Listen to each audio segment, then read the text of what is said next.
Didn't see. Yeah, I didn't see. Well, it's just it's a good thing to have water about.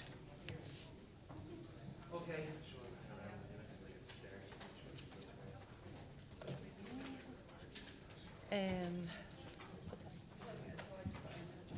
does that sound okay for you? If I stand here and lean like this, it's coming okay? Yes. Oh, you're the sign person. Yes, I'm Nice. the IT Nice. person. I just want to check because I have a very indistinct Bogger accent. Did you need... Don't say that.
there going to be people sitting at that table there? Is there people sitting at that table there?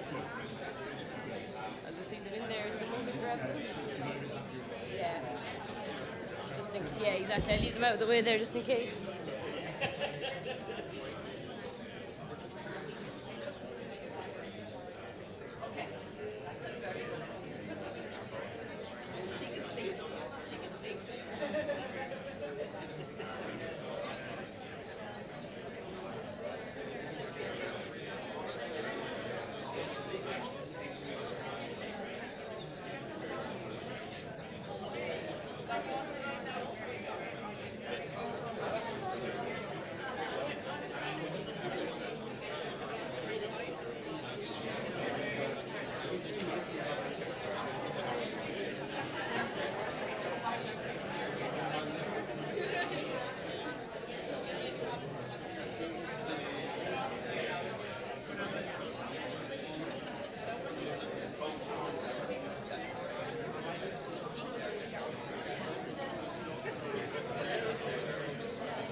Good morning, everybody.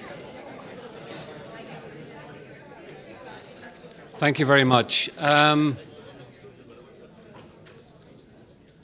here this morning as a very, very poor substitute for two individuals. Firstly, Adrian Webb, who was due to introduce the President, who is then going to welcome you. Unfortunately, neither of them can be here this morning, so it falls on to me. I would like to tell you, please, that you're all very, very welcome, and we look forward to a great day's conference. For those of you who were lucky last night to be at the TeachMeet, there was Sarah Jane, there was Tony Riley, and we had, again, because it is such an inclusive group, we have, as well as Hassan, we had Chris and we had Pam, who are also here, I think around, or they will be nearby. And one of the things which struck me, because one of the themes is collaboration, was how closely people were working together. And we keep on talking about collaboration being a 21st century skill. But it's much more than just a skill. It's an attitude. It's an openness. It's a willingness not only to work with people, but to listen to people and to learn from people. Last night, Hassan asked people to do just one thing before they left today. And that was to talk to somebody about how could I use this next Monday or the next time I'm teaching in my room. So please, I would ask you to do that today at some stage, and not to leave here without making one new friend, without learning one new thing, without having one more trick to use to enhance teaching and learning in your classroom. Now, it gives me tremendous pleasure to introduce Mags Amond. Mags is a stalwart, and she is a legend, not just in our lunchtime, but also in our lifetime. Look, we're behind on the schedule, so without eating in any more into Mags this time, I'd ask you please to give a very, very warm welcome to Mags Amond.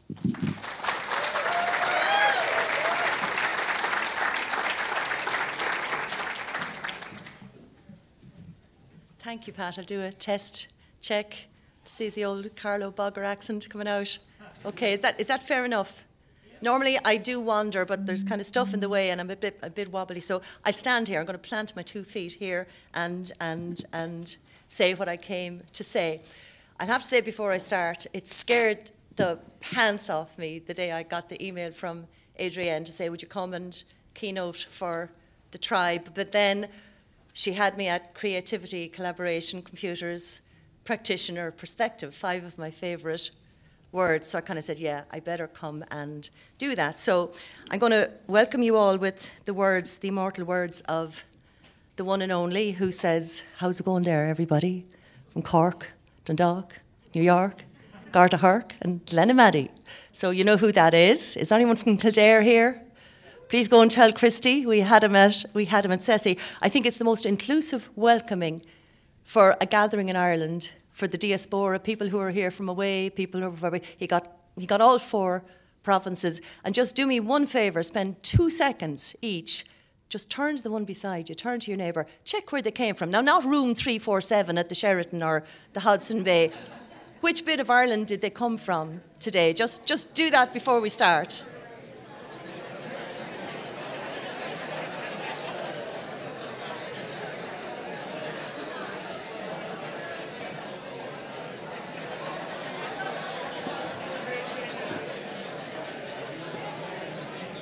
Right, so that's enough.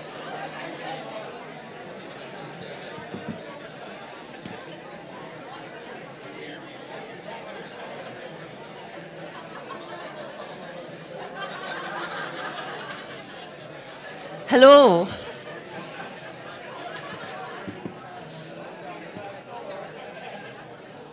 Right, let's start with the truth. I'm not here to speak any great philosophical things. I'm here to speak with the tribe, on behalf of the tribe, just speak my mind to the 5 words that was decided would be the theme for this year. But just have a little read of one thing I found when I started. I will also must out that I'm studying at the moment with Keith Johnson and Richard Millwood and the Christ crew in the School of Education in Trinity. So I've been reading loads and loads of stuff. I don't have any big lofty quotes much, but I've learned a lot about us and the type of people we are through that reading. And in 2006, a man called Dave Weiner threw this up in a blog post, and it's absolutely fabulous. And I could just say, read that, and I'll go home. And look at, you would have talked on and yammered on for 10 or 15 minutes and probably taught each other way more than any of us. Every stage has maybe a sage on it, but the room is where the expertise is. So maybe adopt that law. Go to his blog. The blog's fantastic. If you're anything into the history of computer and computer education, his blogging is amazing. A bit skeptical and a bit grinchy at times. I'm a Pollyanna. Today I'll be 90% Pollyanna, 10% Grinch, but I love that. I absolutely love it. And it's the foundation of all the, let's say, unconference type of conferencing that CESI has been adopting in the last 10 years. And it's one of my guiding principles at the moment, as well as the law of 2 feet. If you don't agree with what I'm doing, away you go. The whole lot of us, we can head out. So, creativity. Look at the first word, creativity. And I said, okay, I was in the last couple of weeks on some, you'll see by the colours on the slides, on some, thought processes about everything. So I just decided I'd throw the kitchen sink, say the word creativity in our CESI world, and this is what comes to mind. I'm a science teacher. I taught science for 35 years. And we betted into the little ones' heads that the law of conservation of mass, energy, matter was nothing could be created or destroyed. And it gave rise to the most fantastic conversations. But miss, of course it can be created or destroyed. And the pencil's there because I think the lovely, of course, you know the ... is that you just transform it from one form to another. I love the Irish word for transformation, aru osbon, change from the bottom, another CESI, grassroots thing. It's very good. And then the other quote that I adore it. I love Roger McGough. As a science teacher, 25 years ago, Roger McGough did a series of poems for Channel 4 for a series called The Elements. So we were able to do poetry in chemistry class. Lovely, lovely synergies of creating something in a classroom that maybe couldn't have been there. But He said in The Guardian last year, he's often said it, but it was quoted in The Guardian last year, the children are born as natural poets, and then we iron all the poetry out of them. So they're the 3 grandchildren I own. There's where my DNA has gone, and nobody's going to iron the wrinkles out of those 3, well, over my litigation purposes. And another funny thing happened the other day. We moved house, and out of a box fell, 10 years ago, I was pulling stuff out of magazines to try and show pseudoscience. 10 years ago, I was working in teacher development, and can you actually see what's written in this magazine beside this magic 135 sterling cream from 10 years ago? They won the Nobel Prize for Chemistry, is what they said. But they were saying they had fullerene, the buckyball chemistry inside it. And I thought, gosh, the cost of the fear of wrinkles, 135 sterling for a pot of cream for cosmetic wrinkles. But what's the cost of the fear of wrinkles in our classrooms? You know, do we want to iron all our classes into straight lines and use metrics to make everybody toe the same line and be measured against the same thingy? So that's one thing I thought about creativity. Every slide, there are 5 words, there are 5 slides, but creativity gets 3. Because the other place, the day after Adrienne rang me, this popped up on Twitter. There's a man called Gary Steger. Some of you might know Gary Steger. What's his Invent to Learn? And Gary sort of, he curates, among others, the work of Seymour Papert. And there's Seymour, look at him, see him there? He's very tiny, but he's here with me. Like one of the few humans in the world who had a Lego model made for him. And that's 1971, 20 Things to Do with a Computer, an incredible document, typed. You could, the link is there, and you can scan it out, and you can see that of the 21 things, we still haven't done. I haven't even done all 21. Number 21 is go do something else, go make something else. And it made me wonder, it's 1971, some people in this room weren't even born. I was in 2nd year in school. And reading the document today resonates. A lot of the words in the document, we'll come back to them in a few minutes when we come to computer. They're the same words we're trying to do at the moment. But the reason I put Cynthia there is Cynthia's 80. So she's the co-author of the document. She's still alive and certainly kicking in Boston. She's lecturing, she writes books, but mostly she goes to volunteer every week at it's like a Fab Lab, a drop-in centre for youngsters. They train teenagers who then go out and run camps for the summer. So it's just a little shout out for us older, wiser learners, the owls. I learned this wonderful acronym. I'm into acronyms at the moment during the year. So shout out for Cynthia. That's creativity number 2. Creativity number 3, I threw the kitchen sink at this one. I said, okay, what are all the things in the last few years that I have seen, rolled out and offered to us as a group to use creatively, all of which or most of which could be free. And I called it From Glowy to Zoe because starting top left, my thing is working at an elemental level. Anyone who's been at a workshop with me goes away with their little glowy semiconductor work light. But working across from glowy, the ballet shoe, that's my friend Genevieve. She's taken big data, she's taken huge data, weather data, pain data, all sorts of data, and she's running ballet, she's choreographing ballet, and she's programming the costume. Second-level students doing ballet are incorporating and creating something absolutely mesmerizingly wonderful because of what Genevieve has seen that she can do with them. In here you might recognize, does anyone remember Photo Story? I had to put it in because it was the first, Microsoft Photo Story was the first really creative free thing that appeared on our computers in school. Do you remember those computers that arrived in the big black and white boxes about 25 years ago. But you discovered that if you could get online, you could use PhotoStory, and students could begin to curate their own work just by firing in pictures and talking. Very hard. It was very hard for me to get students to talk to computers in those days, to record themselves. So I said, let's put PhotoStory in. Book creator. I don't know if Cormac is here this week. Cormac Cahill? Cormac Cahill is one of our members in Cork. And what Cormac Cahill can do with small students using Book Creator is like Pixar. It's at the level of creativity that you couldn't afford to buy with that.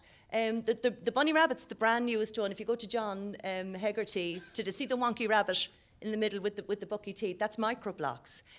A huge number of open source creative materials are being handed to us. So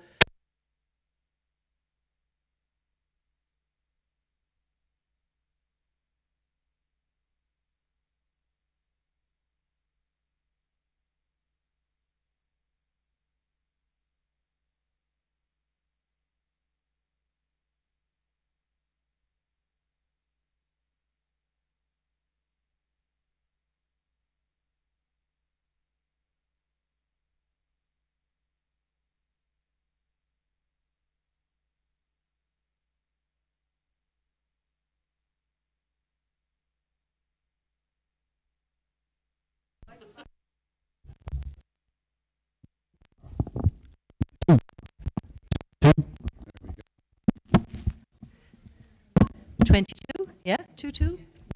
That's fine. So there's Stephen's Skinny Cat, which changed my computer room forever when we discovered that we could stand up and move around and translate our movement, like Jen's ballerinas, into programming. Little Arduino robot, I met Arduino first at Bridge 21. There's Bridge 21 people in the house, and again, whoa, when you could actually take a little rover and control it and send it flying around the floor at your behest. All of these things put you into the law of conservation of mass, matter, energy. You became the creative force that changed something from one to the other. Raspberry Pi is there, Python, Ruby. I love Turtle Stitch. That has really changed my life because I'm a crafter. I love to physically have a knitted or crocheted. Someone said to me this morning, are we going to be knitting? I said, no, but if you want to, feel free, we have done it. But my friend Andrea, she's a computer programmer, she's also a crafter. And somewhere in her head, she looked at her sewing machine and said, why can't I hack this? It's electronic. And she did. So she took good old-fashioned turtle logo and collaborated with people. And now we can open a screen, make a design in turtle logo, close the screen, put it on a USB stick, stick it into the socket of a sewing machine and stitch out what we want to do. It's like the possibilities are endless. All we're doing is the law of conservation of matter, momentum.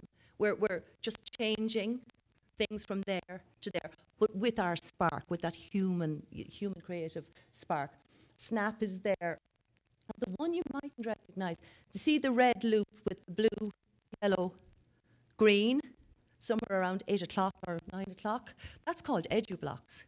Go look up EduBlocks. EduBlocks is about 3 years old now. It was written by a 12-year-old boy.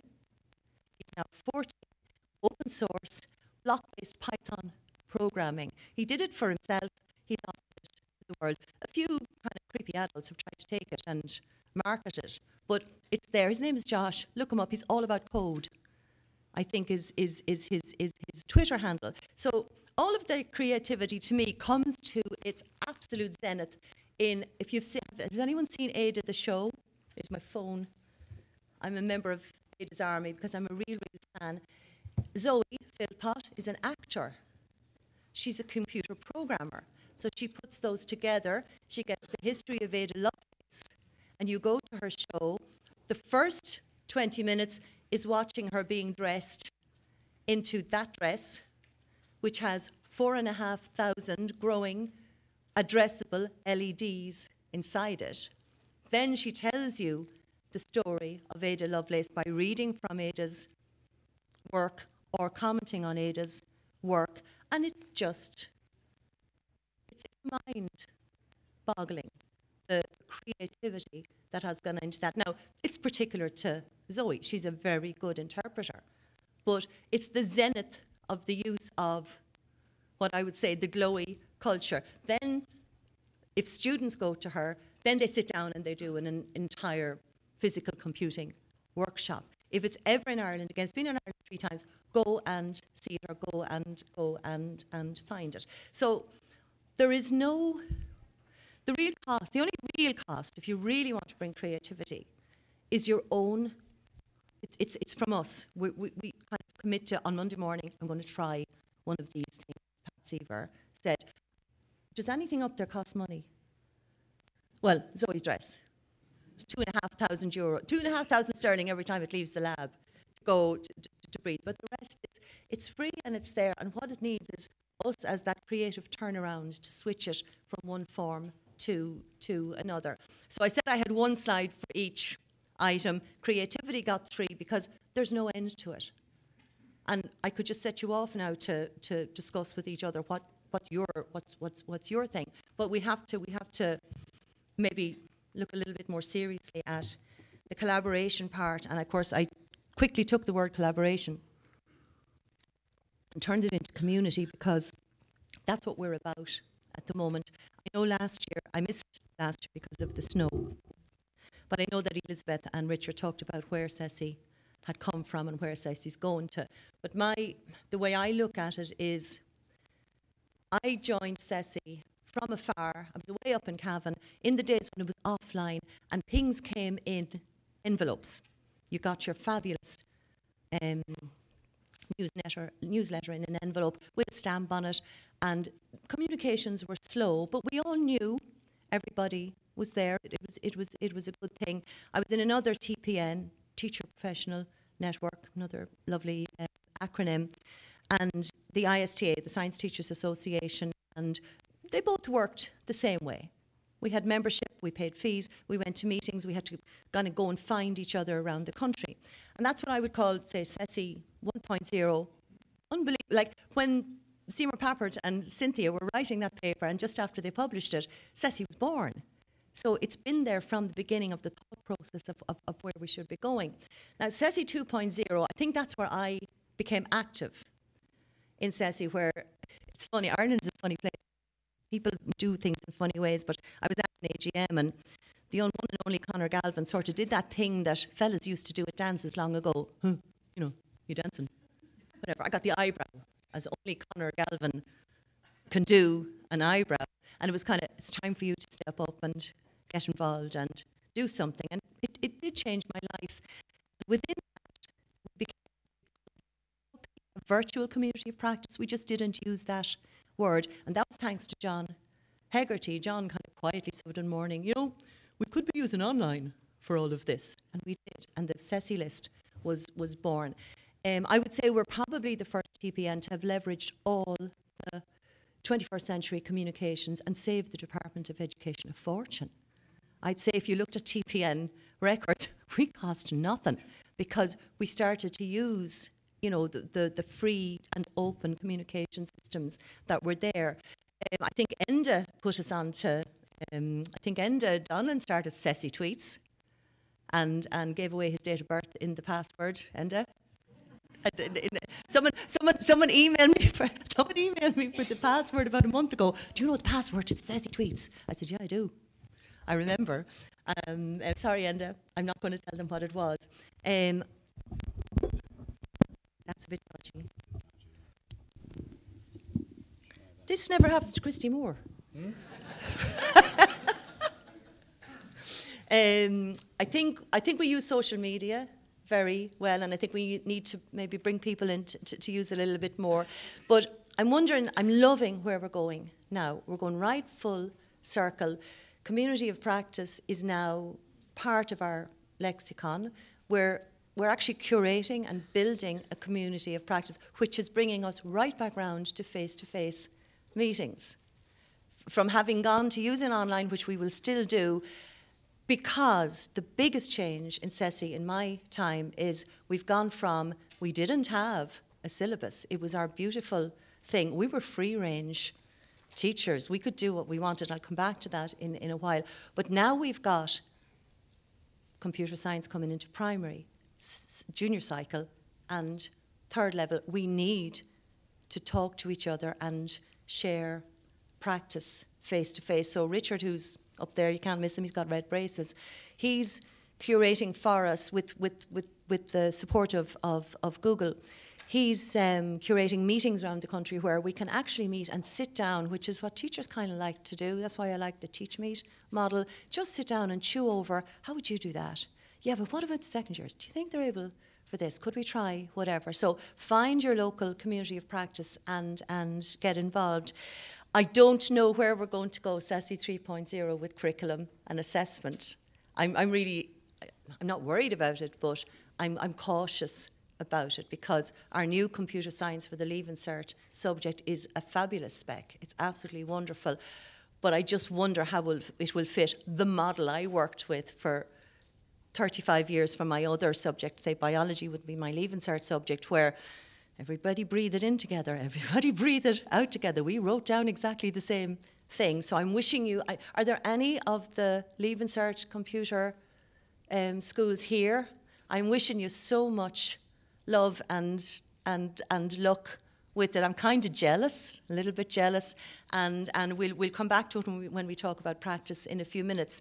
And I threw in I like keywords. I met the book Keywords. Keywords of the 20th century, let's say. Community, if you see there in the small print, is the only word that doesn't have a negative version.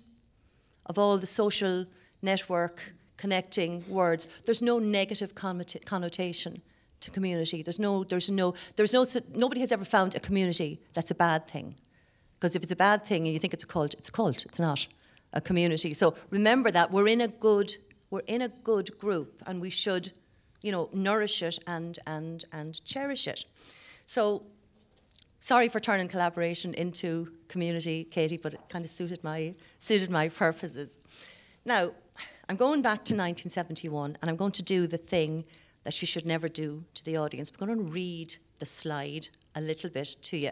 I'm going to read what Seymour and Cynthia said in 1971.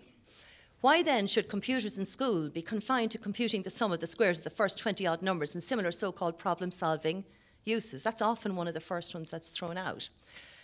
And look at the terminology they're using in 1971. This could have been written 2 years ago, and it would still be pertinent today. And look at the last sentence. How strange then that computers in education, and they call us computerists. I didn't ever hear us being called that before.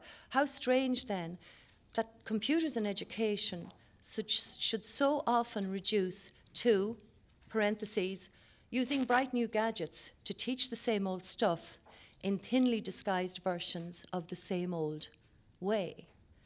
Now that's a meme that's been going around the internet for the last 5-6 years. And at the risk of being very emotional, that's one of the last tweets Bianca Ní Grogan sent out, our late friend. She had an iPad tweet that she'd found, and it was kind of, boring stuff on an iPad is still boring stuff.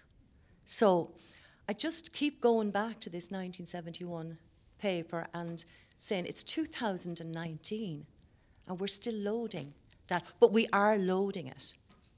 Everyone in this room, I'm looking at the faces and I'm going, whoa, I hope this room doesn't kind of float off to sea, because computer education in Ireland is in trouble if it does.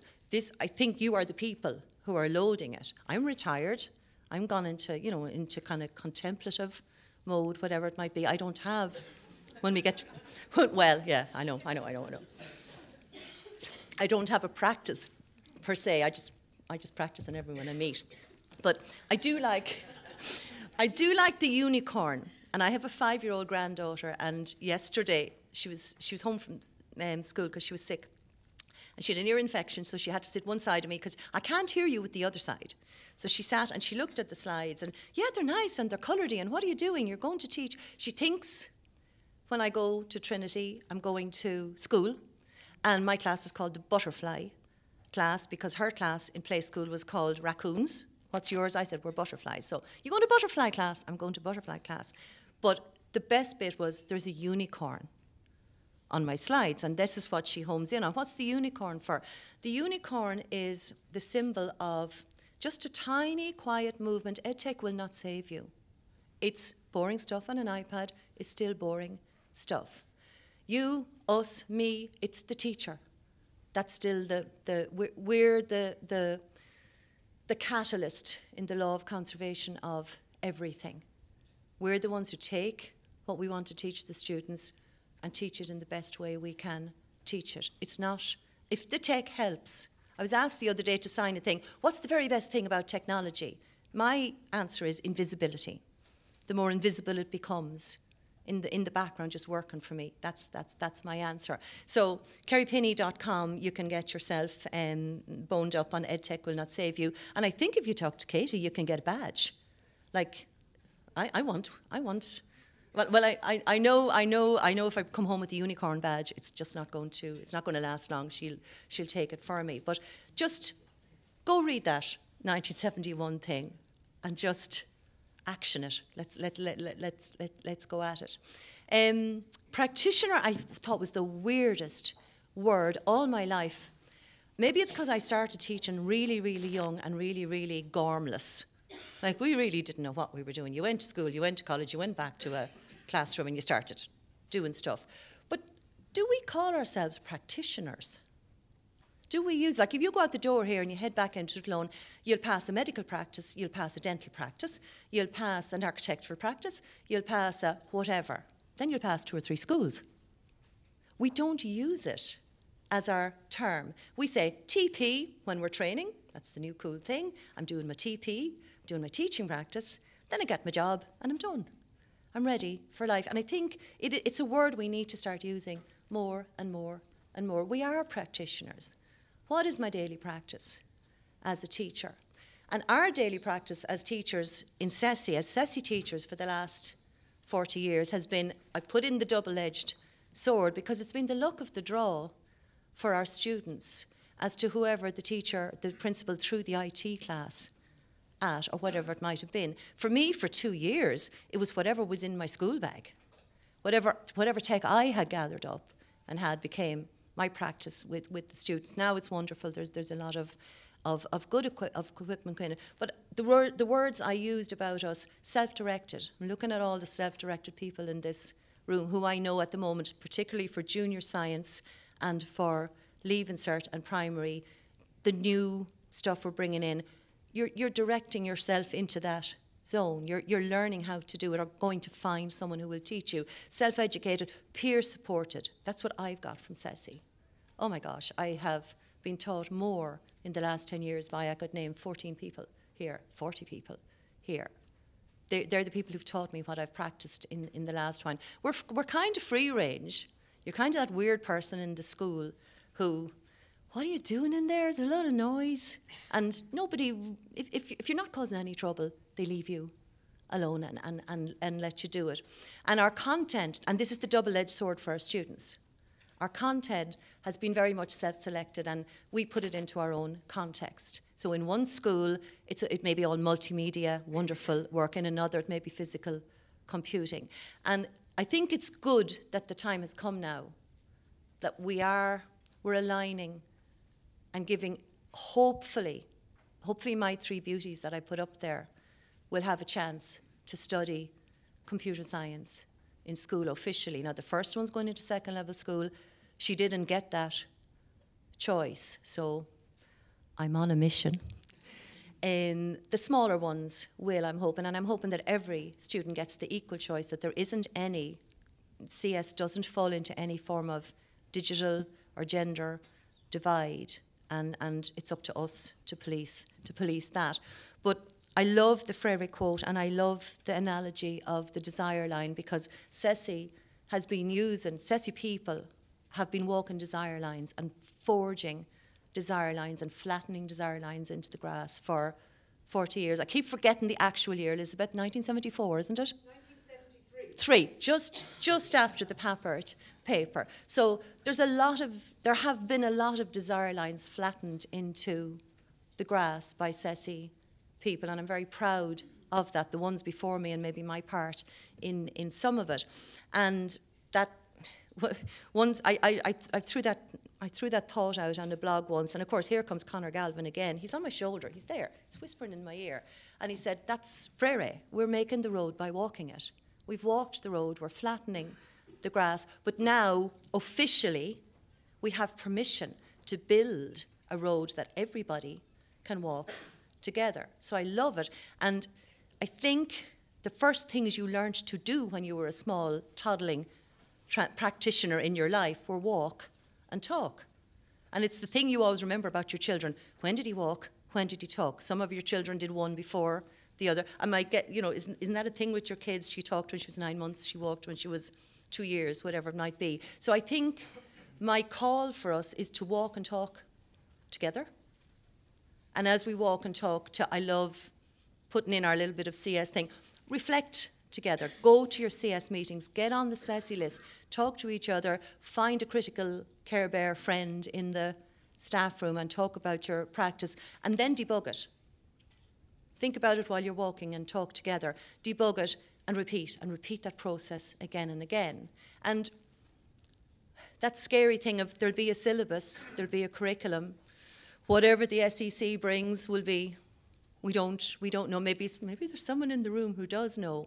The important thing is what the State Exams Commission brings us with our subjects. But walk and talk together and enjoy our practice, because I've certainly enjoyed the 10 years I have officially talked at you on the committee. And I have one request. This is what I'm up to at the moment. I'm looking at, particularly at TeachMeet as an unconference, professional development, professional learning landscape. I am doing the second slowest PhD in history, because the person who did the slowest one is up in the corner. I feel good. And I have read and read and read every single thing that our tribe and other tribes have thrown up online about our life, our community online together. And although I'm thinking about TeachMeet when I start to construct this with my supervisors and my creative team, but I want you for a few minutes just to do me the favour of think about CESI in there, and you as that pin. Where would you pin your CESI life in that? I'm such a fangirl of 3 Venn diagrams and 2 Venn diagrams, but where would you pin yourself? Is CESI for you? Is it your professional development? Is it your teacher learning for your job, your advancement, whatever it might be, to learn stuff for your classroom? Or is it sort of more up in the PLN is on the left on purpose? the PLN, the professional and personal learning network, is it just that kind of free-range part of your life? Or is it the new parlance, community of practice?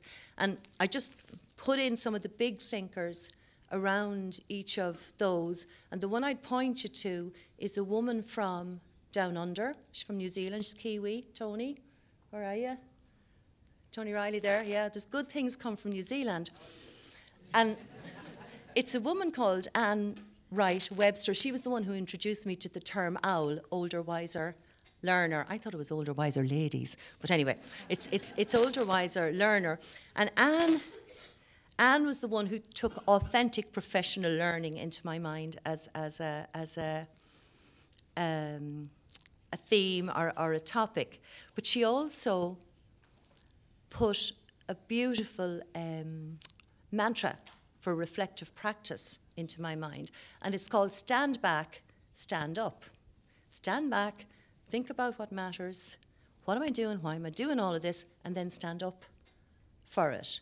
Now, I only found that and read that last year, but it explained to me why one night 4 years ago or 3 years ago in the driving rain, driving home from a teachmeet from Maynooth to Cavan, I decided, I think there's something in this old teachmeet thing, like why are we all going out on a Friday night in the wet to meet each other and share stuff? So stand back and stand up might be where it is. The other one I love, because I said earlier on, the Irish word for transformation is aru osbun, start from the bottom, is Aileen Kennedy. Aileen Kennedy's, there's two Kennedys in this world, but Aileen's from Scotland. And her work is around transformational work. And I'm hoping that maybe at this sort of nexus in computer science education in Ireland, where we now have, we've had the good life for 40 years. We had an excuse, we don't have a subject. We actually can't, we can't be held to account for anything. Now we have. We subject at every level, and we're going to get held to account. So just have a look at your perspective, think about it.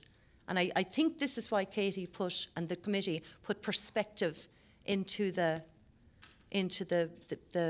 theme, because our perspective is about to be changed for us, whether we like it or not. We are now coming into the accountability examinations part of the world. And really, that's it. But I did want to go back to one thing. Science teachers were like this. When we used to talk about the law of conservation of anything, the kids would always say, yeah, but what about things that get lost and disappear? And we'd always use the lost sock, the one sock that got lost. Like, if there's a law of conservation of matter, why did my one sock get lost in the wash? And no more, never again. I have my Google socks. I have Google socks, thanks to yesterday. Thank you, Claire. So if I lose one sock, I can just ask Google where the other sock is gone. So I just, weird and wonderful things happen in our world. So I'm leave you with the words of nobody, me. The quotes are there, but just do the reflecting thing. Talk to your colleagues. Decide where you are decide where you're standing, and stand up for it, and enjoy the rest of the conference. Thank you.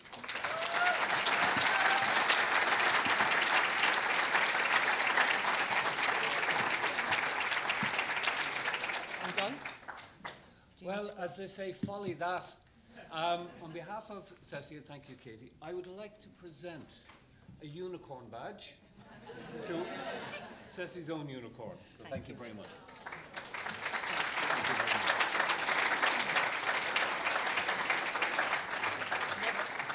I'll never take it off. No, I'll have to hand it over. I know, this is it. Thank you. The second one. Now, just like every conference, there are always last-minute changes. A couple of housekeeping things that I'd like to ask people to do. The chair people, unfortunately, for who are speaking first, I've been given strict orders that we have to keep to our timetable. So, the only major changes to take place right now is that anybody who's going to the Bridge 21 event, which on the timetable says IT1, we're moving to a bigger venue, which is IT4. Also, there's an event from Matt Hanlon that was scheduled for the afternoon. It is taking place instead at 11:30. So just if you have a look at your timetable, if you're going to the Matt Hanlon event, don't wait till the afternoon because you'll miss it. And also, if you're heading up to the Bridge 21 session, it will take place in IT4. So thank you very much. And again, thank you very much, Mags. And please enjoy your learning today.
There's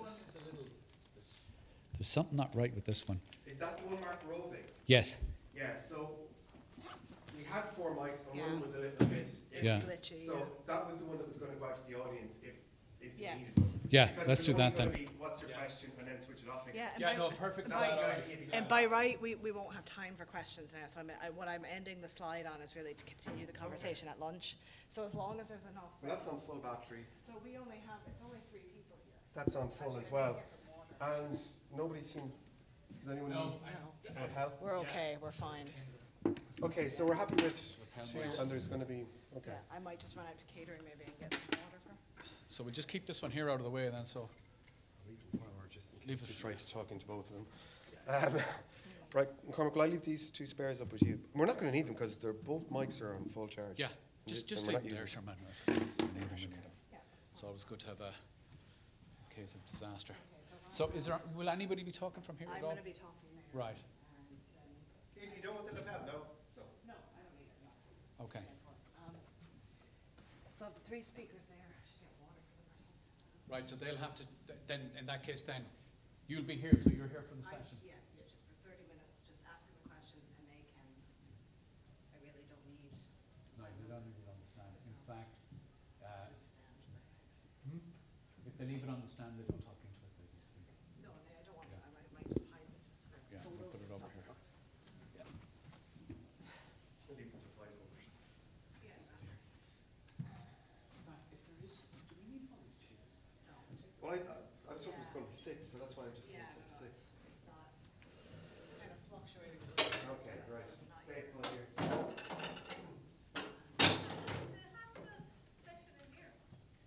Katie? Sorry, half top. Plenary discussion. I think it's run a little bit. 12:30, it's in here though, yeah. Two in each. Well, in fact, we'll take the 3 out, because then it looks like there's somebody missing there. Nobody's out here. Be far enough to be out on the pictures. Yeah. Oh, yeah, just to keep it tight, that's all. I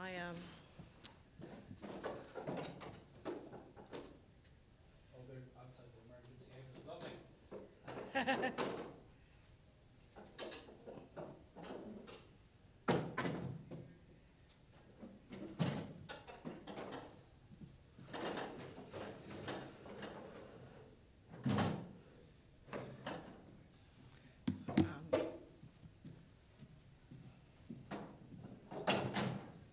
yeah, you okay? This has gone off again.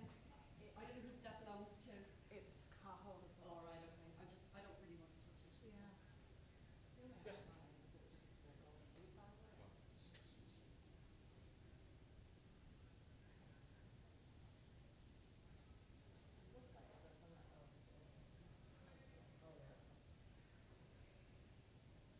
It just hasn't been in use since this morning. Hang on, and then. No? There we go. Hey! Do you type every word? Yes. Every It's the most impressive thing every year. And I was watching the screen. It's not typing though. It's not typing. It's shorthand. Oh, right. So we can reach much higher speeds. That's why I. That's the same stuff as court. I am a court reporter. That's what I Right. started out doing.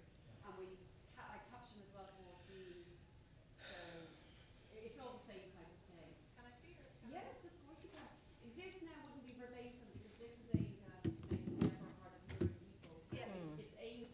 I try and take out the. It's not.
There's, put them on mute. Go ahead. 'Cause then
So, everyone, if we might get settled quickly, just so we don't go over into lunch.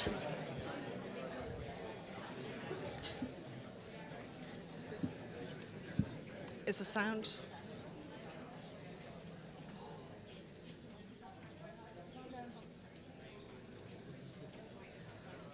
Plenty of seats. Okay. Okay. Everyone, if you just take a second to get yourselves organized and sorted, we're going to start the panel discussion just to keep us on time for lunch. So my name's Katie Malloy. I'm a member of the CESI exec. I was in charge of organizing the conference this year. And we decided, just given Mags's very inspiring keynote talking about CESI 1.0 and CESI 2.0, that we'd invite some distinguished guests along to bring us back together before lunchtime to continue the conversation out into lunchtime and talk a little bit about CESI 3.0. So we're going to look at today the history of the future of CESI. What is the creative and collaborative community that we have here? So what I might do with our panel is you can introduce yourselves. Sorry, should have the roving mic. When it comes to your question, I'll get you to introduce yourselves and just talk a little bit about your work. The inspiration behind this was from Audrey Waters. It was just, where have we been as educators and as technologists? What narratives help us answer questions about the past? What help us shape the future? And as we move into a world where we're increasingly governed by machines and algorithms, it's just to think about the path that we're on, to think about the history of the future of EdTech. So I might leave that up for a second just to give people a second to think about it. Our panelists have the questions in front of them. But thinking about the history of the future of CESI, that given that Mags' talk about CESI 1.0 being postal newsletters that arrived and CESI 2.0 moving to the list and moving online, that CESI 3.0, what does it exactly look like? So the first question I have for our panelists, just to keep on time, is how are we using technology to create and collaborate, given the conference theme? And how has that changed throughout CESI's history? So we have Fred Boss, Sarah Jane Carey, and Cornelia Conley that are very eager to speak with you today. Fred?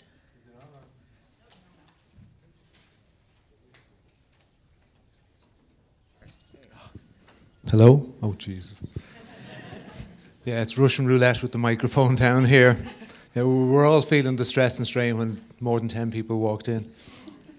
So yeah, Fred Boss, I moderate, I kind of don't, but I do, moderate the Ed Chat, i.e. chat on Monday nights, and there'll be a special this Monday night, quick advertisement, all about this conference, what your takeaways were, that kind of stuff. So if you jump on Twitter, then we'll all be chatting about that, I hope. So the question then, how are we using technology to create and collaborate? I suppose I was part of CESI 2.0 just in the years gone by. I think I've been away from the exec for about 2 or 3 years or so now, but you're never away, as Mags always says. They never let you go. There's always something there. And I think that's part of the thing about CESI as well, that even though you're gone, you're never gone, and you actually don't mind coming back, even for bits and pieces, or doing something quickly online for someone or whatever. And that's what the whole idea of creation and collaboration is all about. So you don't get dragged in, you do it because you love it, and it's all to do with the people that you meet and the people that you have met and the talks that you've gone to and the ideas that they've sparked and generated in you that you take back to your own students and that you work in your own classroom. So I think the whole thing about it always comes back to just the people and the kind of the chats you have and the cups of tea and the biscuits and all that kind of stuff. It's not the technology. And I was interested that you started with Audrey Waters' quote, because I think she's very much on the side of, she doesn't trust ed tech, she doesn't trust ed tech companies, she's kind of very wary of the whole lot of them. So she kind of says, ed tech has a history, it's good to know it, but keep your eyes open because there are people in the background who are doing things that maybe aren't for the right reasons or maybe shouldn't be done the way they're being done. So she always has that kind of double-edged sword to her. So yeah, no, I just think what I got out of CESI was that, yes, it is all about creation and collaboration. Yeah. Sarah Jane Carey, I'm a secondary school teacher in Clondalkin, and it came up on my LinkedIn the other day that I was on the executive in CESI for 5 years, which I couldn't believe actually. But I had been following the list. Somebody told me, you should look on this list, because I had been made the IT coordinator in my school.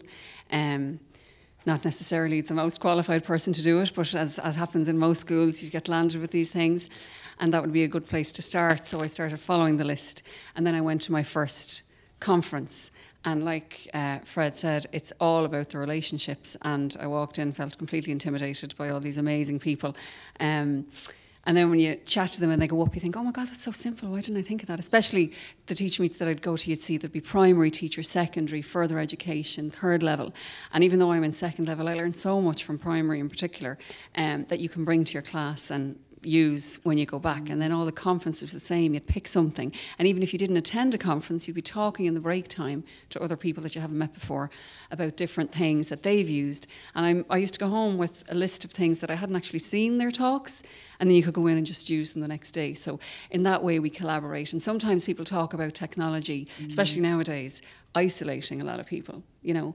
I was only telling a few people I watched an X-Files there the other night, and I showed it in school because half the class were missing for whatever reason. So there's no point in going on. And it was an X-Files about technology and AI, and there were no people in it at all, only Mulder and Scully. It's really good. You can show it in school, completely suitable, no inappropriate references, so you can write that down. It's on the RT player. And there were no people in it. So technology can isolate in some cases. But what I've always found with the CESI community is that it is actually a community. And it's not a case like there are people there's no hierarchy as such. You literally can meet total strangers and they really want to help you.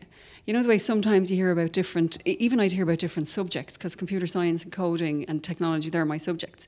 Like, everyone genuinely wants to help, and you can be sitting in the classroom and type on the list, I've just done this, I saw it somewhere, but I've no idea how to log in, or I've no idea how to fix this thing that happened. And within the class or within the day, someone will help you. So it's a proper community. You do collaborate. You can create something amazing. You can make connections here today with people who are working on something that you might want to work on, and you can actually work with them on it and get resources and share tips. And there's loads of people in here who've given me advice, even just on Twitter. I'd say, listen, you mentioned that before, I've never met you, but any chance you can tell me how it works? It's not working for me, you know? And that's what I love about it. It's informal, friendly, and just everyone kind of has the same goal, to help each other and push us all on. Okay, so I'm Cornelia Connolly, and my background's in computer engineering, but I'm a lecturer in the School of Education at NUI Galway. So I think when I think about CESI 2.0 and even attending the TeachMeet last night and whatever, CESI is the Computers in Education Society of Ireland, and the diversity and range of computing and technology across the disciplines. I think, you know, that's lovely to see. It's not just the IT person in the school. We're here talking, or people are showcasing work about blended learning and accounting, the PE app that Antonio and Deborah are showcasing, history, art. Declan yesterday was talking, I can't see him here at the moment, but the bioinformatics. So the range of technology across the disciplines, that it's not isolated, and I think that's really important, and it's really encouraging within CESI. I think how CESI has influenced policy, the DES policy, the digital learning framework, STEM, all of this, CESI has influenced, and it's all having an effect on our daily lives and in schools and with children, and within as well within initial teacher education providers. So that's really, I think, encouraging, or that's what has changed in CESI 2.0. The fact that CESI is now the recognised subject association in terms of computer science, and that they had representation in terms of creating the computer science curriculum. I think that has changed, or that has been in CESI 2.0. So then, I don't know, will I wait and talk about CESI 3.0? Yes. We can do that. And I'm really glad I'm asking the questions and not answering them, because I couldn't have answered anything quite as well or with such diversity from such a range of backgrounds. So I very much appreciate that, folks. And this was the next question, you're right, Cornelia, is to touch on where does CESI 3.0 take us? And there's some very valid points there about not only the policy, but the community, the practice, the range of disciplines, that there's so much that you've touched on in those answers that, absolutely, I keep forgetting the microphone, my apologies. I'm used to wandering around. That where does it take us, given that landscape that you've outlined, that's such a diverse community and an informal community, yet at the same time has informed policy and has created change across Ireland for the better. So please, where does CESI 3.0 take us? It takes us into lunchtime, no first of all. visionary or psychic, but kind of thinking, so the learning cycle is longer than the technology cycle, and thinking if we have to encourage and facilitate change and maintain change going forward, what's needed, and it's really about communication and being the evangelists that you all are within your school or within the community and maintaining that. It's also about increasing the diversity and encouraging diversity and capacity building. It's about developing that culture and that learning environment. And also it's about sharing the resources, sharing the research that you're doing in your school. You mightn't think of it or term it as research, but you know, the different experiments that you try in your classes, sharing that. And I'm going to point out Alison Egan, who is also involved in a project called T-Rex about teacher exchange of research, and I think linking into Alison's doing it, but linking in with what's out there, the portals, the supports, the other communities that are out there, and and the mailing list, participating in the Monday night chats on Twitter. All of that kind of, I suppose, generates momentum. One of the biggest things I think going forward that we have to ensure is about diversity and inclusion, and ensuring that computer science is for everyone.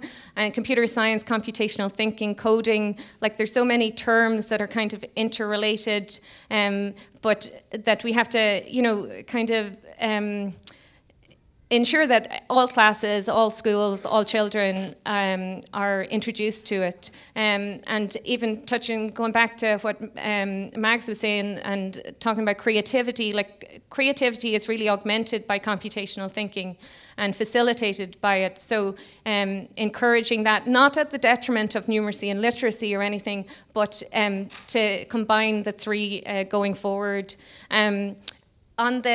Just when I'm thinking, sorry, I'm jumping from thoughts, but thinking about the T-Rex platform, and one of the speakers that we're hosting a webinar in mid-March about design-based research, and one of the key speaker on the platform is talking about the zone of proximal implementation. So whatever you're doing in your classroom, what you're presenting at the TeachMeets, that is beneficial to another teacher in another school, and sharing that information, I think, is how we have to kind of facilitate that more and encourage it more, or maintain that flow. That's enough of me. I think really for the future, CESI was always about the three sectors, or the four sectors really, plus maybe industry. So I think in school anyway, and like all the teachers here would agree, a lot of your time is spent on relationships and transition, like the transition between primary and secondary. As a secondary teacher, we spend a lot of time dealing with that. I know the universities and third level and further ed spend a lot of time dealing with the transition between secondary and those sectors. And I think the fact that CESI has primary schools, secondary schools, third level, further ed, and all the universities talking to each other in the same room, at the same conference, all pushing for the same thing, I think that's quite unique. And as a teacher, and someone with my own children, you know, I see my kids coming home. I'm not going to name him now, but my daughter's new primary teacher is in the room. I was delighted to see that. And she came home this year. She's doing her homework on Khan Academy. They're using the We Do Lego robots in school. You know, and they've done loads of tech before, but this is the first time I've seen it brought home to my own house from the primary sector, you know. And so she's teaching me things. that I can now use in secondary school. So that's my 10-year-old daughter learning from a primary teacher. I think we can learn so much from all the sectors, and even talking to the different representatives from different universities about the courses that are available and the stuff going on. I think we need to keep that. Although CESI is the official Computer Science Teachers Association of Ireland, and this year, the year that's in it, it is all about computer science and coding, and you can feel that, and it's really exciting. And, you know, people long before me have pushed for it, it's brilliant. But we are unique in that we have all this other stuff going on, and I think I'd love to keep that, and I think the organisation really wants to keep that. So if there are any teachers out there now who have come and seen something that they would like to present, and it doesn't have to be rocket science, although I know we have rocket scientists here and that's fabulous, you know, like people gain so much from the little small things, and it just kind of starts the spark. And that's how I started, brought me into it. I think Trevor from the local boys' school, my equivalent, told me about CESI, and that's how I went to the first conference. And then somebody else said you should come to a TeachMeet, and it just exploded from there. But you should really, really think about getting more involved and presenting your work, because you're doing stuff in class, and you know from the conversations, people are doing stuff in class that just blows you away. And you hear about it, you overhear it, you're earwigging as you go around, and I think, I'm going to use that. What's that person's name again? Who did that? So I think that's something that we should really aim to try and keep for CESI and expand it even more, because now with technology, it's much easier for us to collaborate than it was in the past. So I think to keep that essence is very important. Yeah, I don't know, I was just thinking of the idea of creativity and things coming into their own time and that, and just thinking about the people who kind of make glue, and they're there spending ages making the perfect glue, and then someone came up with a glue that didn't work, and then they came up with my notes on a post-it, and then the post-its were born. So that's my technology for what we're talking about, because I have everything scribbled down there.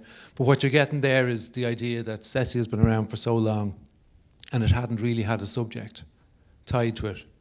So you've got this whole bottom of the iceberg thing with a load of great stuff happening, and then there's a cap of a subject on the top. And like Sarah Jane says, I wouldn't like to see the cap on the top being the only thing anymore, because everything that's underneath, all the hidden stuff, shouldn't be the hidden stuff. It should be the thing that kind of makes CESI stand out.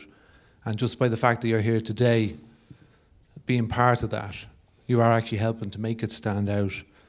I think when we're thinking about Web 3.0 and we're thinking about CESI 3.0, it's all about semantic webs and the information hidden underneath the layer. So it's back to this iceberg kind of thing. And the idea that things are always in flux. And I think CESI has dealt with that really well over the years, because someone will come along with the latest gadget, the latest bits and pieces, and CESI might grab it, you know, a nice trial one from Microsoft, or a trial one from this or from that, or the socks from Google. Do they actually work? They do.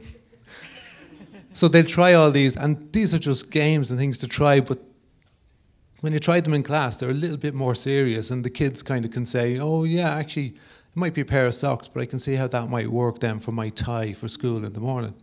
So I can kind of say, right, where is it? Clap my hands and the light goes off somewhere in the corner. I find my tie. So, you know, all these things, and then kids come back to school and say, I now have a project that I think I can do, or I want to try this out or that out. So everything grows from everything else. So I think that whole idea of being able to connect people and technology is what's the most important thing. And that's kind of what I got out of CESI when I started, and that's kind of what keeps me coming back. Thank you, Fred.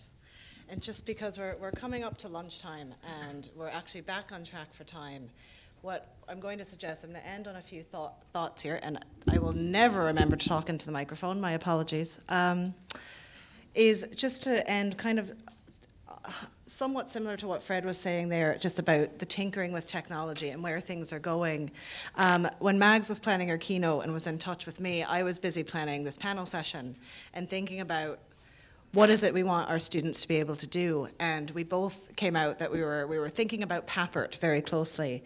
And just in terms of JCT coding and in terms of Leaving Cert Computer Science, is thinking about what our students are actually doing with the technology. So as to leave on kind of a final thought from Papert, that in my vision, the child programs the computer, and in doing so, both acquires a sense of mastery over a piece of the most modern and powerful technology, and establishes an intense contact with some of the deepest ideas from science, from mathematics, and from the art of intellectual model building. That students in charge of the technology, rather than being, as Audrey Waters would say, the pigeons, being conditioned to react to the technology is putting students first in that technology. And I think the diversity of what the panel has kind of covered as far as what the CESI community is just really useful, just looking at that room, looking at the different disciplines, the different sectors that we know here today, that everyone's a passionate educator that's coming to this community to be to feel that sense of community and for that help.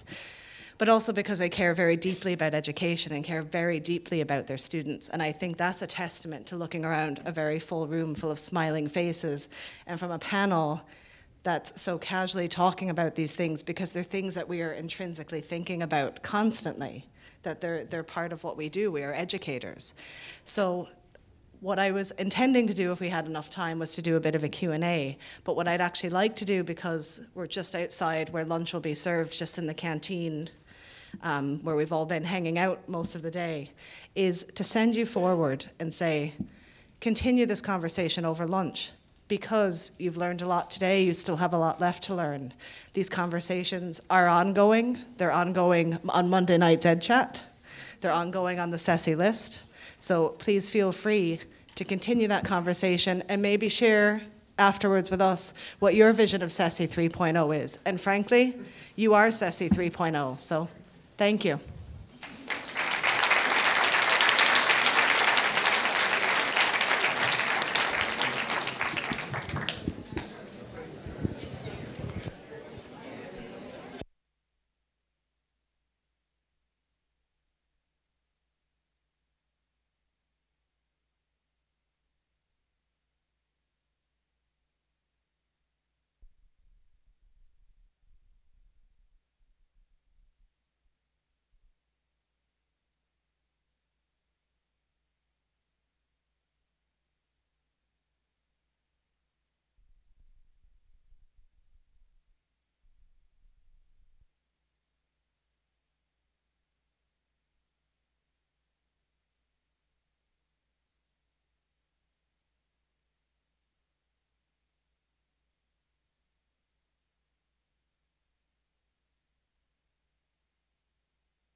Good afternoon, everybody. I don't want to delay anyone. I hope you've had as good a day as I've had, hopefully even better. I've certainly learned loads today, and even from the starting off with Mags this morning. And instead really of considering us having one keynote, we decided this year we'd have 2 keynotes. Now, it became called a capstone. And I don't know whether capstone is the right term for it, but really what it means is that it's a way for us, again, to come together, think and reflect about what we've learned, who we've met, what friendships or acquaintances that we've kind of made stronger, and how what we've learned and what we've thought about this weekend will impact on the teaching and learning that we will be doing and helping in the coming weeks and the coming months. Now, I was asking Sean earlier as to how I would describe him, because I've known Sean for many years, and we could talk about his career in PDST, his career in PCSP, his career in NCT, TIE, and so on like that. We could talk to him as being a principal of an award-winning and kind of famous school, Atimas National School, and now he has another role. But I think probably the easiest and the most succinct and probably the most apt introduction I can give to Sean Gallagher is to say, Sean Gallagher, the educator. So without further ado, I'd like to introduce and ask you to give your full attention to Sean Gallagher.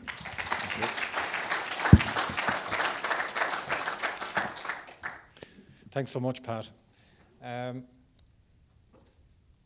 I suppose I'm absolutely honoured to be here today. I think it's a fantastic forum, a forum that is so rich in conversation. It's an opportunity for me to catch up with colleagues from so many walks of life. That was my introduction to computing, Commodore 64. I was trawling through boxes that my mother had hoarded away that we didn't want. She died 6 years ago and we didn't want to touch them. I found instructions for the data set unit with instructions like turn off the computer and plug in the data set. Turn the computer on, press the play button. That's how far we've come on in a short space of time. I'm old enough to have been on the receiving end of one of these, and I'm young enough to have taught with one of them as well. Or did I get that wrong? The pupils in Atimas National School have access to their own devices. They're starting at a different point. They have access to their own accounts. They create their own content. Their own content is accessible from any of the devices in the school. We upgraded the ICT infrastructure of the school thanks to some fantastic advice from my former colleague, Tom Lonergan. We have access to Lego WeDo kits, we have Lego Mindstorms, we have a range of technology, but the main thing is how will all of this impact on teaching and learning in the school? What is my school? Or what was my school? I changed jobs this week. Okay, but my school had 43 pupils, has 43 pupils. It represents 40% of primary schools in Ireland because 40% of schools in Ireland have less than 4 teachers, have less than 100 pupils, and let us not lose sight of that. There's 26%, I think it is, range between 101 and 200 pupils, and the rest are in excess of 200 pupils. And we've actually, the principal of the biggest primary school in the country is here. John Weir is up there. So he's a completely different set of challenges. But together we present a front for primary education in Ireland. I downloaded the data from the Department of Education just to give you a profile. The blue schools have less than 4 teachers. The red schools have between 4 and 8. So all of them have teaching principals. And the yellow schools are the administrative principals. Anyone know what county is at the bottom? As in the bottom of the map of the graph here, with the greatest number of yellow schools and the smallest number of blue schools. Dublin. What's the one at the top? Mayo. Couldn't be Mayo, God. Right, Leitrim is a good guess. Carlo. Carlo. Yeah. Interesting trends, if you interrogate it, is the commuter belt, sorry, it's Longford, sorry. The commuter belt counties are the ones where the number of blue is decreasing at an alarming rate and the number of yellow is increasing. And the ones on the western seaboard, look at Mayo at the bottom, 113 less than 4 teachers, right up to only 22. So don't lose sight of that 40%, okay? And that's some of the data there, okay? Really my work, for the last 2 years, has been trying to see, can I realize the potential of digital technologies, not just to enhance teaching, learning and assessment, but that the kids in the school, can they really become knowledge constructors? Can they become global citizens? And I'm going to give you an insight into my classroom just to see, well, have you achieved that? So what role have I occupied as a teacher? Well, I've tried to be a reflective practitioner. I've tried to be a constructivist, I've tried to adopt a constructivist pedagogical orientation and engage in ongoing assessment. What about my pupils? Well, I certainly hope they're active learners. Can they find and select information? Can they manage it? Can they create and collaborate? The theme of our conference here. Can they reflect on their learning? And along the way, can I allow them to create their own digital portfolios? And that's really what I've tried to do. I've struggled with the term creativity for the past few weeks, actually, because I always felt it was an individual endeavor, something that Michelangelo or Leonardo da Vinci, these geniuses were creating, they were making things grow. And then someone said, yeah, well, what about creative accounting? And then I began to question creativity. And I looked at individual creativity. So you might look at stories that evolved in J.K. Rowling's mind, or Michelangelo with his, fantastic creations. And then you look at collective creativity. And this is one that came from the kids. They said, well, Elon Musk doesn't build the cars. He has to have armies of people and brilliant people to program them who buy into his vision. And the same with Sher Wang, the chairperson of HTC. All of these devices are being created by collective creativity. And really, that's our challenge for the future.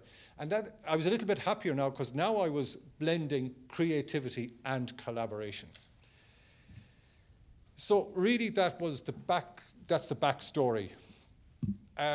One of the books I had to read in St. Pat's a few years ago, many years ago, it wasn't the 14th edition of it either, was looking into classrooms.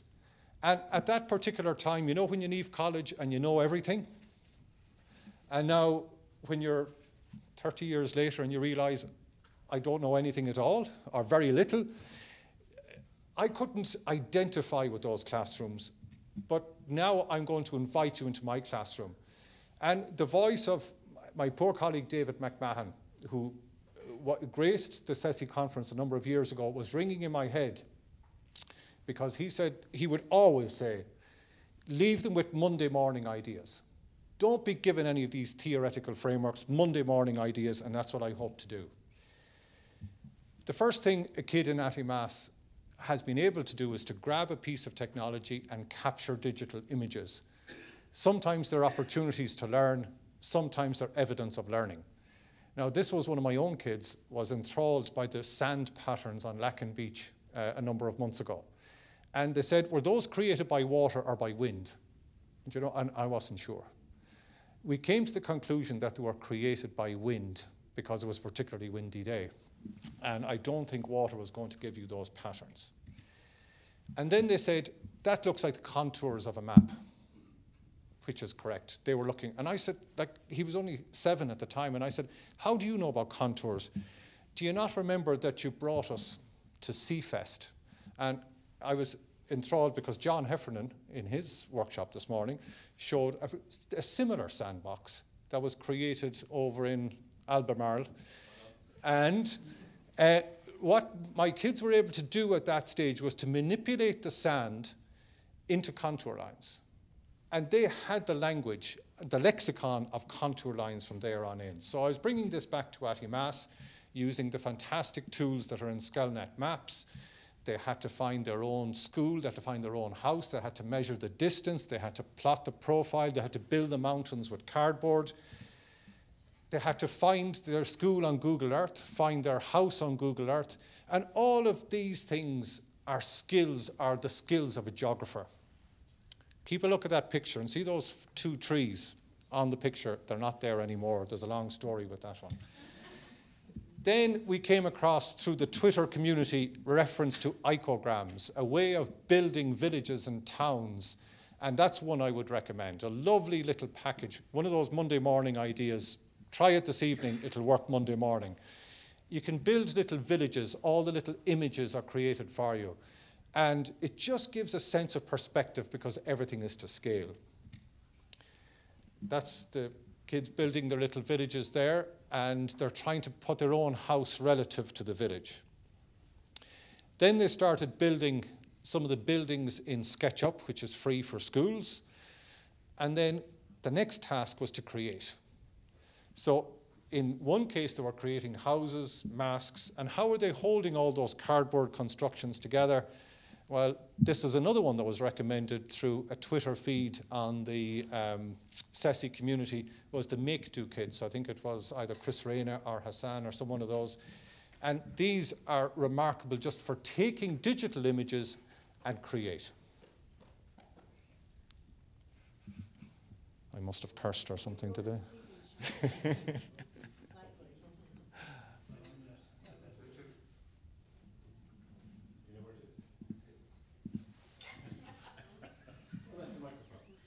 No, that's not it. It's okay.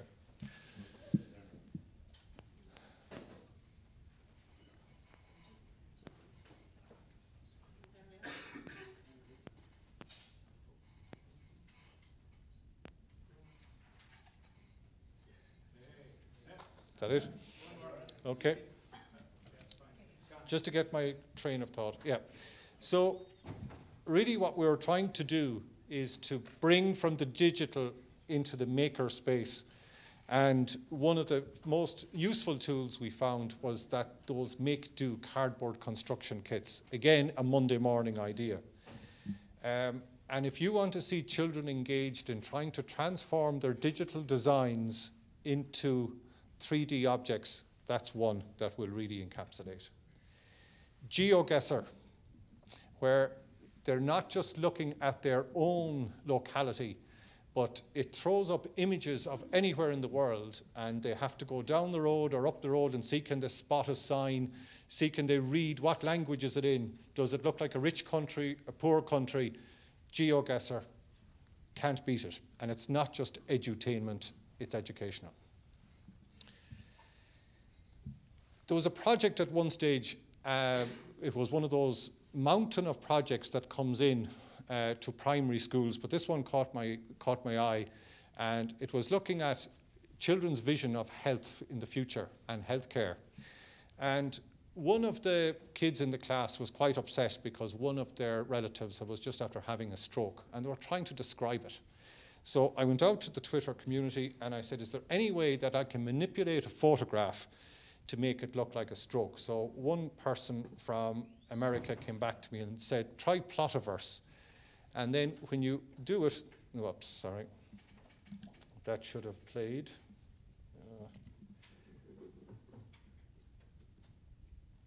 See the effect it's creating there? And they were so engrossed in this project that what they want, we entered the competition, and the kids came up with this idea that we would create what was called a Stroke Star app. We published it on a little intranet ourselves, that it was building on facial recognition.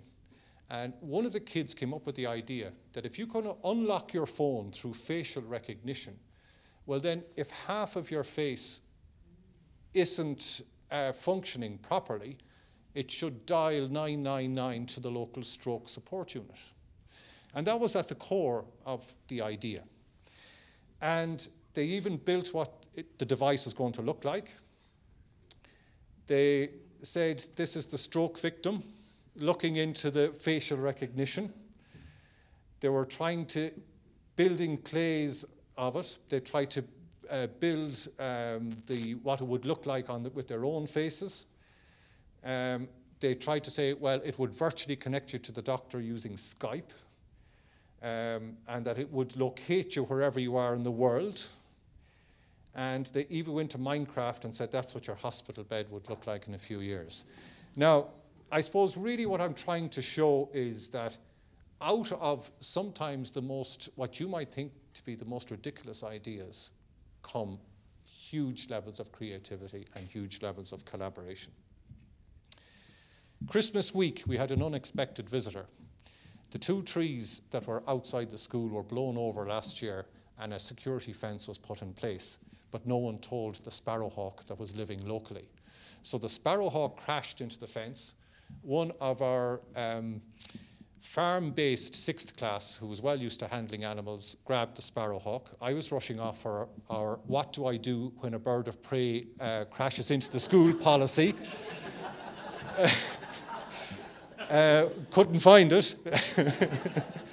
And another kid grabbed a device so we'd have evidence. So this fantastic animal had suddenly landed in our school, and I said, what do we do? Well, you go to Twitter and you say, help Twitter, beautiful bird has just crashed into the school fence. It's injured, what do we do? Because it's not something you can bring to an ordinary vet. Within a few minutes, we got responses. First of all, saying, be careful that boy, you don't know what that sparrowhawk has had in its claws in the last few minutes, and I'm panicking.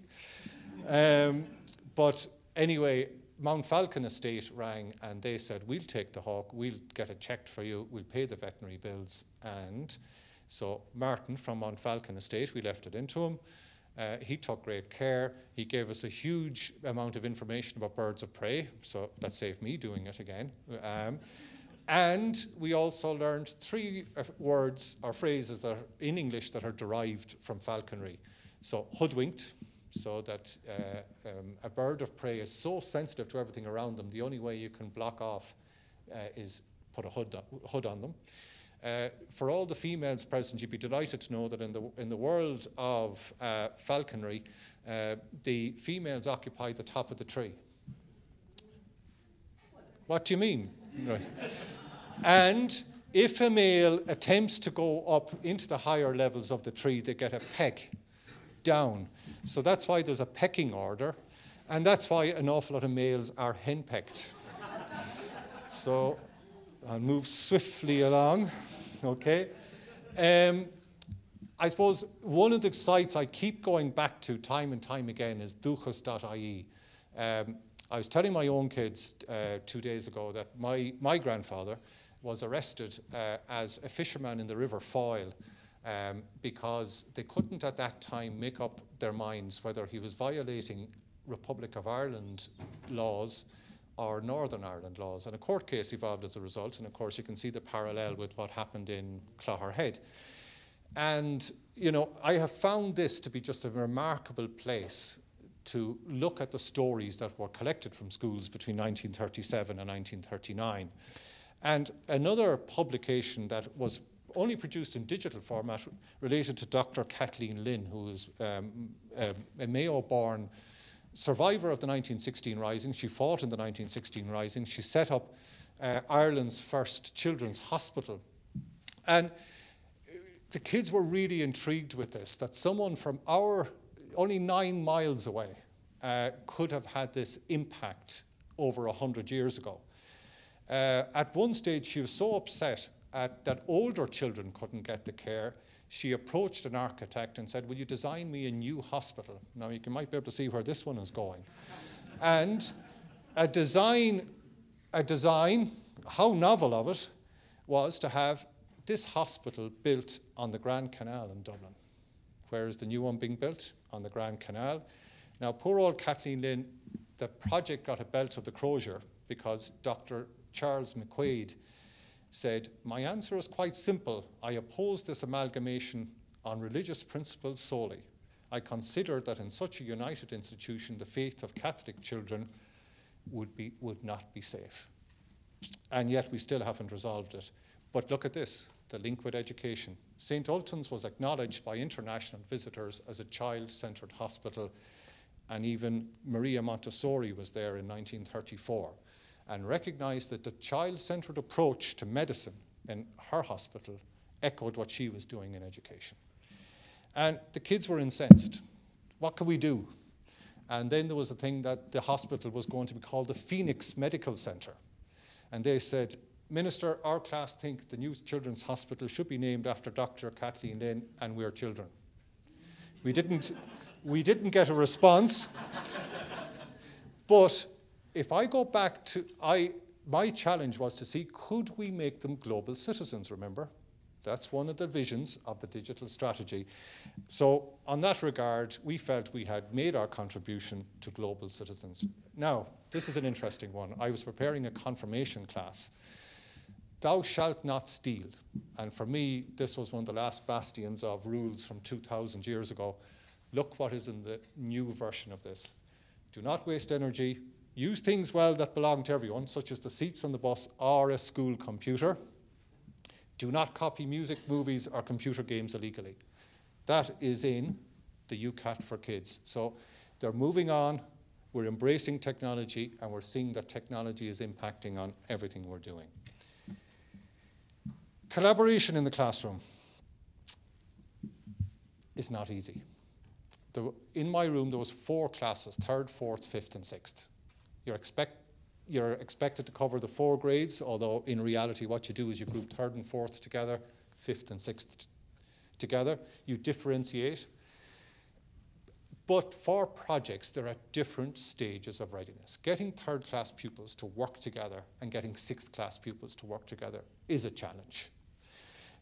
We got advice, certainly on the use of Lego and things like that, from a local autism supports advisor who suggested that you actually have 3 defined roles: the supplier, the builder, and the engineer. Each child is in that role for exactly 5 minutes and then they change. Because the default position, believe me, is everyone wants to be the builder. In fact, everyone wants to be everything. They want to get the bricks, they want to build. And that is something that I could not recommend enough. I think it works very, very well. And it sets them up well for other project-based tasks as well, because they can see they cannot always be the one leading the project. Or in turn, they cannot always be the one saying nothing either. That's just those. Another thing I'd recommend is that kits like that, like the Lego we do or Mindstorms, they start off and you finish them in the same way. The pieces have to be in the same places. Otherwise, in a large class, it just degenerates into chaos. The fiche film process is a fantastic project for any school to get involved in. Children write their story, they write their storyboards, but there's a challenge. And last year, I got each class to produce their own little film. I'll just talk about 5th and 6th. Class 1, they adhered to process, they had detailed storyboards, but I found myself encouraging them to seek alternatives because I felt they weren't creative enough. But they got their film finished. The other class had limited storyboards. They were all strong characters. They preferred to change their ideas all the time. They preferred to ad-lib when they were shooting the film. They were all movie stars themselves. I was encouraging them to concentrate on their story. They struggled to get it finished as they argued about story changes and who were the main stars. So collaboration is sometimes bandied about as being, oh yeah, we should all be doing this, but it's hard work. And, you know, not to lose sight of that.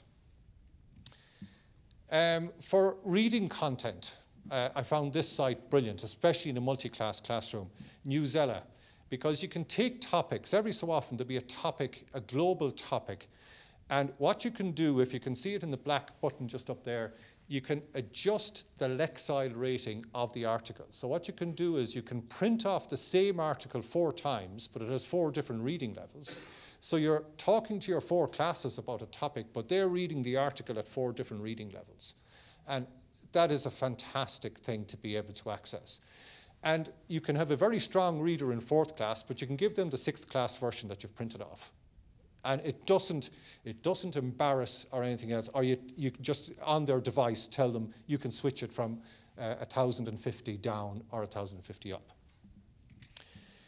So what do the children do? Well, they write their stories, but they write their stories on paper. They write them on documents as well. It's not always computer-based, far from it. They can create slides. They can present their slides, which I think is a huge part as well. It's not just create them, they should be able to present them. And what we did this year was each child created their own learning site, and they embedded what they would call their good work into the site. And this is our first foray into digital portfolios at primary level. And I have found that has been a real enriching experience, not just for me as the teacher, but also for the pupils themselves. They take so much care into what goes into their learning site because they want to share their learning site with their parents, and suddenly it has a level of currency. My worry about learning sites and sites like that is in what can, I suppose, I'll tell the story. My mother was a huge hoarder. I can access my 3rd class copies and my 4th class copies from Dunnes Stores bags that were wrapped in elastic. But if my child puts their work into a digital portfolio, will they be able to access it in 15 years' time?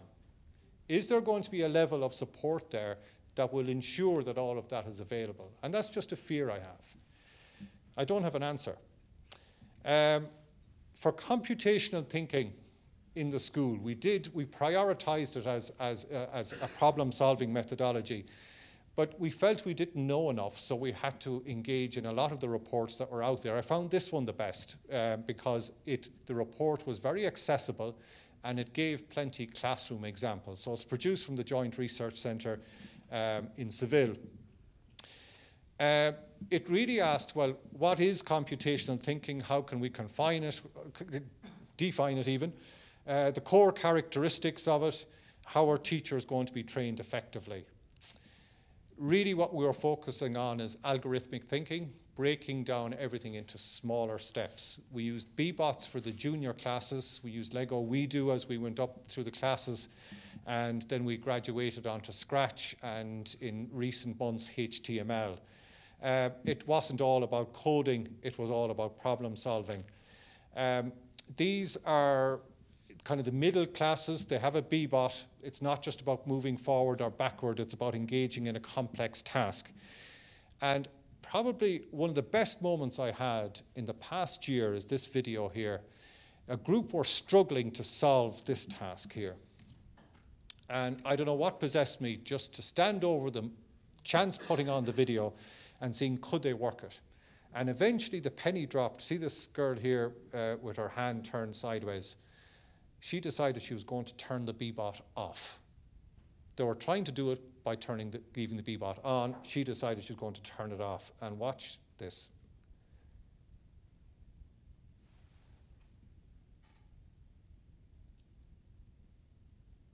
She's telling the kid over here the instruction. But for me as a teacher, it's her hands that actually tell me she has learnt it. Right? And I asked her, what were you doing? And she said, I was looking through the eyes of the Bbot. So suddenly the penny dropped. Instead of standing over it, trying to solve it, I need to look as though I'm the Bbot, and then right and left makes sense. And I didn't have the scientific term for it, but Seymour Papert did. And seeing that it was compulsory to get a Seymour Papert quote in today, right? And it's body syntactic reasoning, okay? And it's referring to the child's sense of his or her own body. And for me, that was one of the most fulfilling aspects of introducing computational thinking and problem solving. And it's those moments that a teacher lives for. And that's one thing that this type of work does open up possibilities for. We were happy that problem solving in our school was advancing as a result of this work. We engaged in the Bebrus Challenge for Schools, and again, another one that I would highly recommend. Why? Because it promotes problem-solving skills and informatics. The children have to be able to break down complex tasks. It looks at algorithmic design, pattern recognition, pattern generalization, and abstraction. It had its origins in Estonia.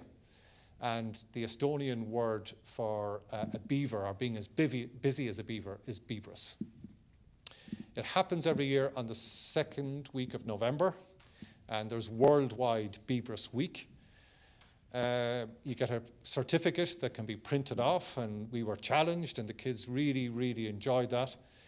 And this year, it became a focus for our EU Code Week. We put an awful lot of effort into Code Week. We put on an event for teachers and parents in the local area. I would have to say a sincere thanks to Cornelia Connolly, who came down and gave a talk. You'll see her at the back of the picture there. And that was something that was so affirming for the children in the school, that someone was coming, imagine, they were coming from a university to talk to us, all right? And there's only 43 of us. You know, it was something that really impacted on them. And our EU Code Week website is available. It's linked on that slide there. But I'll get back to my thoughts on creativity. Is it always positive? Anyone know what the serpentine ramp was? I don't think so. It promoted a huge debate at the time it was invented. And what it was for, it'll make a bit more sense if I tell you this is an abattoir. Right? So what it was is that it was a means of blinding cattle for their eventual fate. Okay? And it promoted huge debate as to the negative side of creativity. Now, some people argue it has been used positively by the likes of Euro Disney and Tato Park and all of these for making you feel you're making progress in a queue, right? Even though you know this is only a trick, right? But it makes me feel good because I'm moving, okay? It wasn't at lunch today. So the serpentine ramp, any other negative? Okay, the atomic bomb. Okay, Kalashnikov was probably a genius of an engineer, but the name is more associated with the negative side of creativity. The sticking plaster was a remarkable invention, but not for this race of people. This man is wearing a sticking plaster as well, right? Have you got how something might start off as positive can suddenly turn very, very negative? And I think sometimes the education, the people who are trying technology in classrooms are often on the receipt of a backlash when something goes wrong, okay? So you've made the brave decision, you've convinced your school leader, I'm going to introduce technology, and suddenly there's cyberbullying. Shut it down. What were you doing introducing it? You've betrayed by, you know, and it's the behavior, not the technology. So with creativity, we have to flesh out the debate of the right and the wrong, and to expect that for every positive use, we're probably going to get a negative use as well. Colleagues in WebWise team have developed this fantastic resource for primary teachers, HTML Heroes. Any primary teachers here, it's brilliant. It's very practical. It addresses the concerns of parents and students alike. Again, I'll try not to finish on a negative note, but really what I was challenging myself for the last 2 years is that I wanted to be, remember, a reflective practitioner. I wanted my children in the class to be active learners, and I wanted them to have digital portfolios. And that's the type of work that is not just happening in the school I was in, but in many primary schools all around Ireland. And there are people here in this community who are more than happy and more than willing and more than capable of contributing to that. I will conclude with this slide. It's probably one thing I would always come back to, is that sometimes there are a lot of questions, and and same on the CESI forum, about what's the right device, what's the right platform, what's the right amount of time to spend with it, the best software, the best digital textbook. But really, it's down to the teachers, the school leaders, who have the aptitude, the disposition to see that we can make the links between students, technologies, computers, and learning. So on that note, I'd just like to thank you for your attention. Hopefully I got through it at a reasonable rate. I was a bit pushed for time. To wish the continued success of the CESI community. You do not realize how unique this is, that anyone from any level can ask for help and get ideas by the dozen. So thank you very, very much.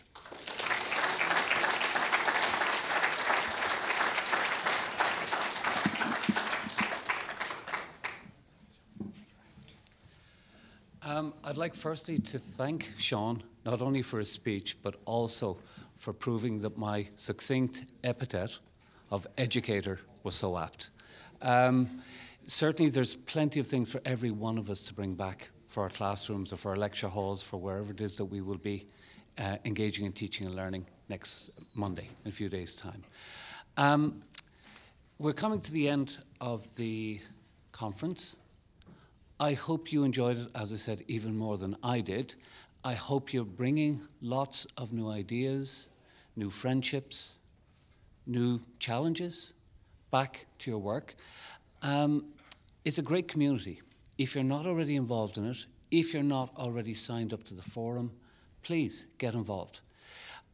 Have a check out the website, because we are also traveling around the country trying to nurture communities of practice. These are opportunities that we only get to meet together like this once a year. These would be opportunities for, on a local level, for you as teachers to meet, to have these kind of conversations, to have these type of reflections. It can succeed, but it can only succeed with your involvement. A day like today doesn't take place without the work of quite a number of people. Now, I don't have a list of names, so I'm not going to go down the role of leaving somebody out, but the people who work very, very hard to make this a success, they know who they are, and I want to thank each and every one of them. I'd also like to remind you that there is an event coming up in Tipperary. Is somebody here from LIT to give us the date? April. Sorry? It's normally April, or the very beginning, mid-April, occasionally the beginning of May or whatever. Certainly, please look out for it.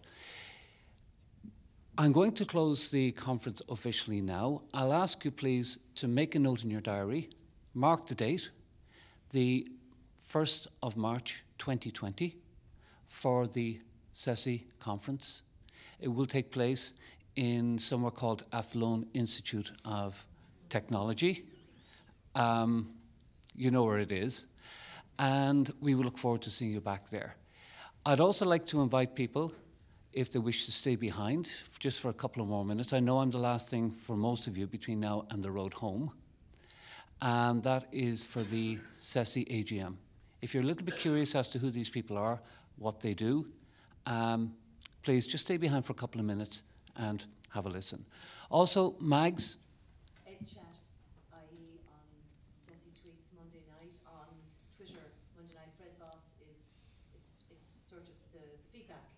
the feedback, but it's also a second bite at the cherry, because it's an opportunity for you to say, do you remember somebody gave a talk about something or another? I can't remember, I didn't take a note of it or whatever. This is the opportunity for you to get that little clarification or that little bit more reminder. Now, we're going to stay behind the people from CESI. The AGM will be taking place here in a couple of minutes, but if you have any questions, anything else that you'd like to know, please don't hesitate in staying behind. But can I just wish you all a safe journey home, and happy teaching and learning for the coming year. Thank you.